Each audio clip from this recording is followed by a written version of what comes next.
여러분 안녕하십니까? 이어서 대구 경북 소식 전해드립니다. 월요일인 오늘 대구와 경북 지역은 흐린 가운데 황사의 영향으로 대기질이 매우 나쁘겠습니다.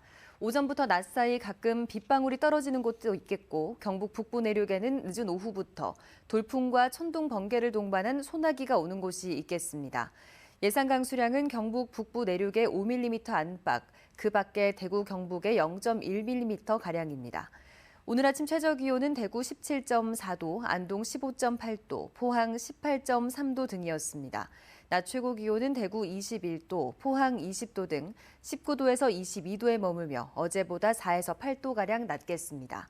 미세먼지 농도는 나쁨 수준 예상되고 오전 한때 매우 나쁨 수준을 보이기도 하겠습니다. 대구 북구 침산동 집단 전세 사기 의혹 관련 소식 전해드립니다. 이번 일을 통해 부동산 담보신탁제도의 허점이 확인됐는데요. 공인중개사들도 제 역할을 못한 것으로 취재 결과 드러났습니다. 신병철 기자의 단독 보도입니다.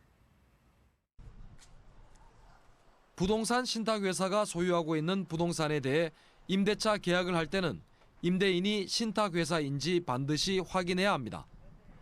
신탁회사가 소유권을 넘겨받아서 원래 소유주는 임대차 계약을 할 권리가 없기 때문입니다. 원래 소유주가 임대차 계약을 하려면 반드시 신탁회사의 동의를 얻어야 합니다. 계약 때도 동의서 같은 관련 서류와 신탁 원부를 세입자에게 제공해야 하고 전세보증금은 신탁회사 계좌로 보내야 합니다. 그런데 대구시 북구 집단 전세 사기 의혹 사건에서는 이런 절차가 없었습니다.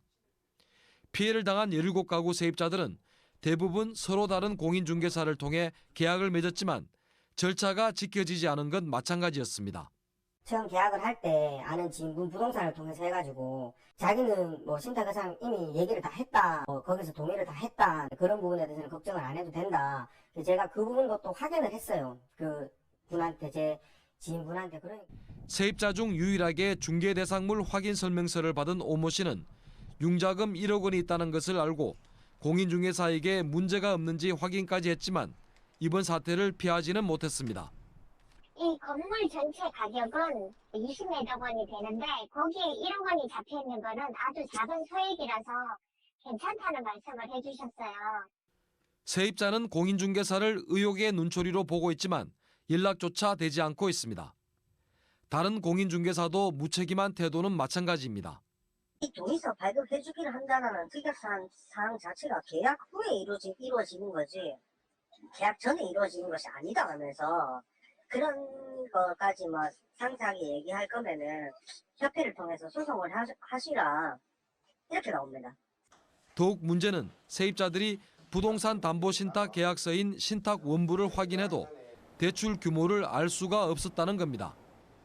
법무사가 법원에 신고한 신탁 원부를 발급받았는데 건물주가 신협에서 받은 대출 규모를 알 수 있는 수익권 증서 발행 금액 38억 900만 원이 기록된 별첨 부분이 누락돼 있었습니다. 수익권 증서 발행 금액은 등기부 등본의 근저당권 채권 최고액처럼 대출 금액의 130%를 잡기 때문에 건물주는 약 30억 원까지 대출을 받을 수 있습니다. 하지만 신탁 원부에 이런 대출 내역이 빠졌기 때문에 확인할 방법은 아예 없었던 겁니다. 공인중개사들의 비상식적인 일처리와 신탁 원부의 미비로 서민들은 전세 사기 함정에 빠져 생존권을 위협받고 있습니다. MBC 뉴스 신병철입니다.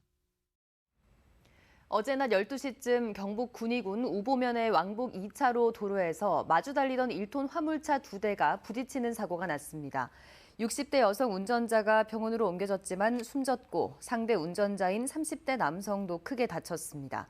경찰은 차 한 대가 중앙선을 넘어 사고가 난 것으로 보고 정확한 경위를 조사하고 있습니다.